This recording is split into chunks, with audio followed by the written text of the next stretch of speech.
嗨，朋友们，大家好。我们今天讲一下这个一元松脑静坐9层，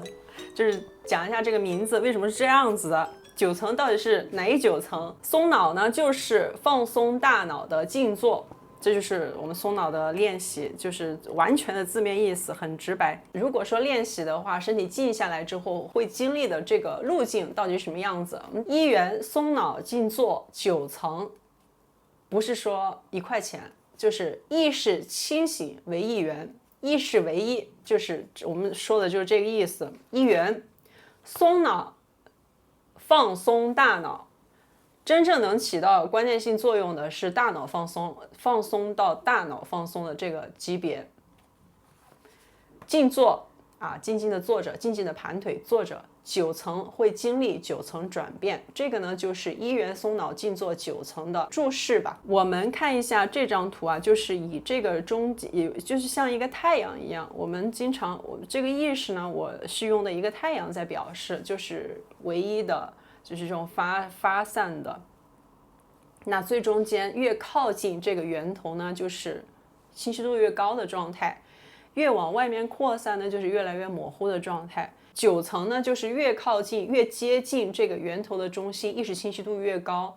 我们的训练就是去除掉所有这种干扰，越来越接近，就是去除，就是给自己去污的一个过程，自净其意，越来越干净。越来越接近源头的一个过程。那我们说，我们在这儿其实标记的，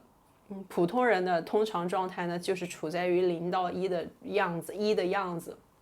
我们所认为的这种理想情况呢，是普通人都在5度，这个是一个比较理想的社会吧，人间理想之地。但是只是想一想，我们接下来就讲1到6度吧，7、8、9后面不讲，没有什么意义。前面1到3度也没有什么可讲的，就是说我们从0开始呢，就是0就代表刚开始训练，开始训练了。之前呢，就是没有这种身心训练的意识，没有对那种原来我还有情绪在的，就是都没有这种意识的。3度有一个非常重点的表现，就是盘腿坐下之后呢，就会出现这个托举力，身体内生托举力，久坐不累。它是一个身体放松之后初期会出现的一个非常明显的特征。然后接下来就会变成常态，当然这种托举的感觉就好像要升起来了，这种也会慢慢淡化，因为感觉就是这样子。第一次出现特别清晰，就像好吃的东西，第一次吃到，好好吃啊，第2次再吃永远都没有第1次好吃。我们不要拿着第1次的那个感觉来当坐标，这个就是刻舟求剑。所以就是过去了就过去了，就是这一座就是第1座。好了。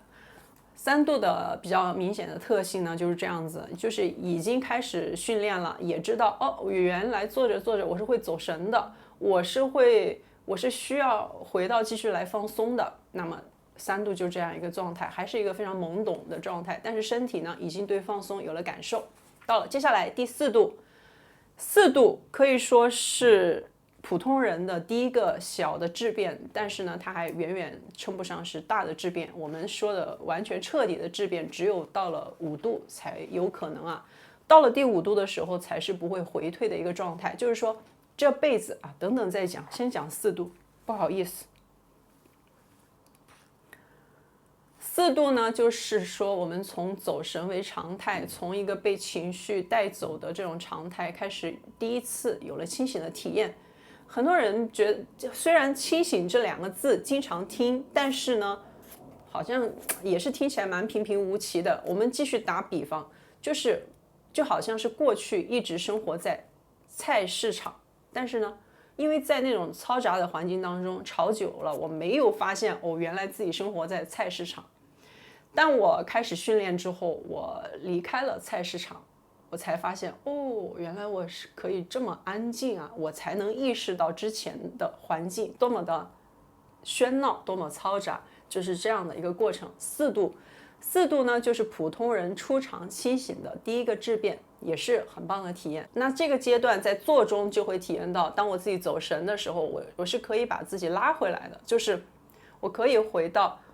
继续执行基础方法的这个过程，就不会任由自己走神。虽然拉回来的过程会非常长，就是经常我都走神很久了，我才发现自己走神了，或者说我还拉回来呢，还是挺费力的，就是还是也就是说我们说的这个心理习惯在那儿，惯性在那儿，我们的惯性的那个速度在那儿，质量在那儿，就不可能说突然一下子就改变的马上瞬间全部做到。这个就是4度的状态，比较费力的清醒，但是呢还没有说到日常全天完全的清醒。接下来就是第5度，这个状态呢，我们其实会分为真5度和假5度。假5度就是有清醒的体验，但是呢，对自己在哪里还不知道。真5度就是清醒，同时知道了自己，对体验自己有了切实的感受，体验到了真实踏实。虽然还不是时时刻刻的，但是呢，对于这种源头的体验有了非常真切的感知，全方位自动的优化。很多人虽然练习的不是这种放松的静坐就是其他练习方法，它同样也是可以到达5度的状态的，但是呢，它就没有办法继续再往后了。我们的方法决定了我们自己的上限。松脑静坐的方法就是说5度只是我们的刚起步，才是接触到入门而已。那其他的冥想之类的方法，5度的状态可能就是天花板中的天花板了，就是不能再更多了，因为它没有足够的止的训练，还不知道身心静下来是什么样子，完全只是在观的上面做功夫，不可能。那它就决定了走不远，就是基础。我们说基础才是决定你能见什么东西的地基。基础永远要第一个做，虽然我们经常说放松，人都听腻了，每次都听烦了，做好基础，做好基础，但是就是这样子啊，我们只有做好了基础，基础就是要熟能生巧，巧能生神，巧能生神，然后才会知道原来这才能体验到基础的魅力，它的精准性，基础之有效。才能体验到这个过程。没到5度，不要说自己做好了基础，一直要做基础，永远都要第一个做。5度呢是静坐的入门啦，同时呢也是普通人应该具备的一个状态。我们觉得普通人应该到达这个状态了，其实呢它同时也是一个完成了毕生健康心理模型的一个状态，就是说你这辈子不可能会有任何的心理问题了。甚至于什么幸福那些东西都没意思，就是你只有到了那个状态，你才会知道5度是原来是这样子的。这个阶段也是白天开始初尝这种全天的清醒，就是日常也开始清醒了，开始体验到念起即觉，觉即无，就是一个念头一出现，注意力就看到了，注意力看到的同时它就消失了，这种体验到念头消失的舒爽。同时念头消失的时候，我们附着在念头上面的这个察觉，就是我们注意力的这个触手我们只有注意力过去了，注意到这个念头，我们才会看到这个念头的一并消散。这个就是两目相因，火生木尽，灰飞烟灭的过程，就是念头的出现到消失。虽然还不太看清楚它是怎么出现的，但是呢，体验到了这种泯灭的舒爽，这个也是5度日常清醒的非常不错的体验。但是这个阶段不代表说那些根深蒂固的问题也完全解决了但是呢没有问题，因为手上面已经有了钥匙，自己有了钥匙，继续不断的去打磨，去训练这个东西。练习的过程其实就是就是打磨自己的过程。首先我们要去除多余的部分，这是一个大刀阔斧的动作。接下来开始精细化的打磨，再进一步，然后才说抛光这些越来越细小的部分，就是一个由粗到细逐渐提纯的一个过程。那5度就是生活就确实会变得很轻松，舒适会变成常态，各种优越状态都会变成常态书里面写的那些东西都会觉得你就这样就不会觉得多么的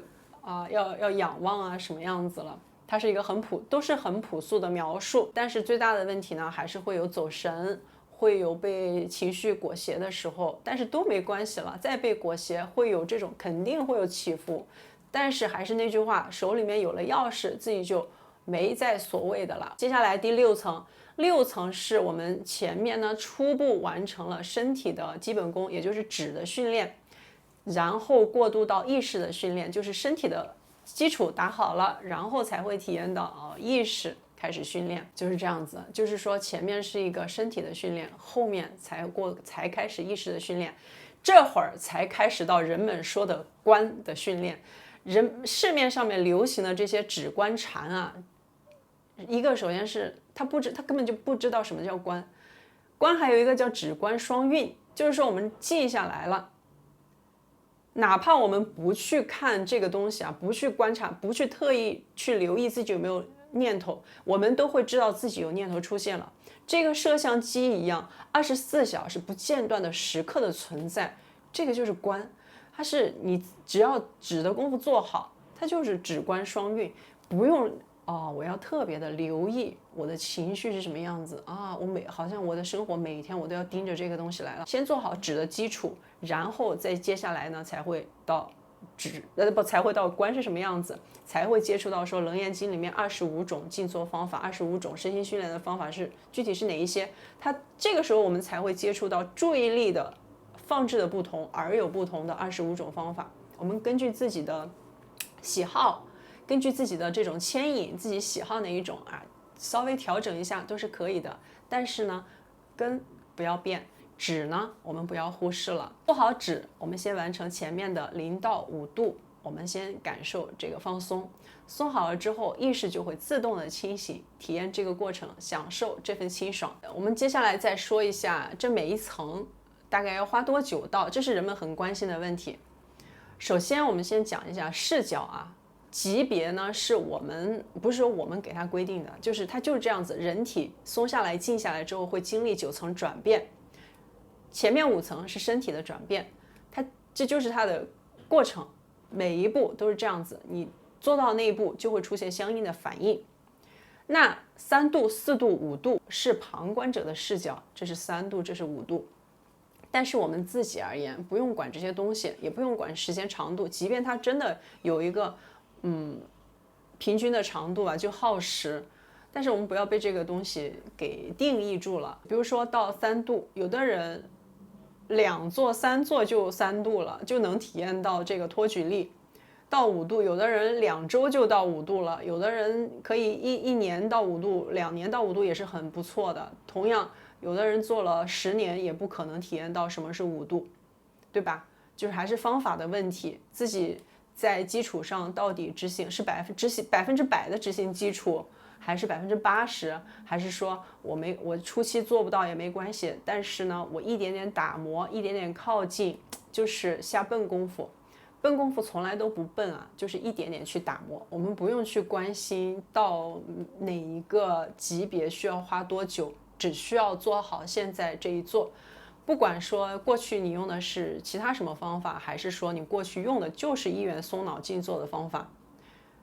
这一做就是第一做，没有什么我上一做做得多好这些的，就只有这一做，永远只有这一做。一个是旁观者的视角，还有一个就是我的视角，对吧？当我自己真切的到了4度，或者说到了5度的时候，我再回看，我才会知道，原来4度是这个样子啊。这还是我们一贯学习的这个方法，不是先告诉你4度什么样子，我告诉你也没有用，你做不到是吧？回看的时候才会一目了然，清清楚楚的，就是这么朴实无华的一个过程。那今天关于1元松脑静坐9层的内容就是这些，感谢订阅，再见。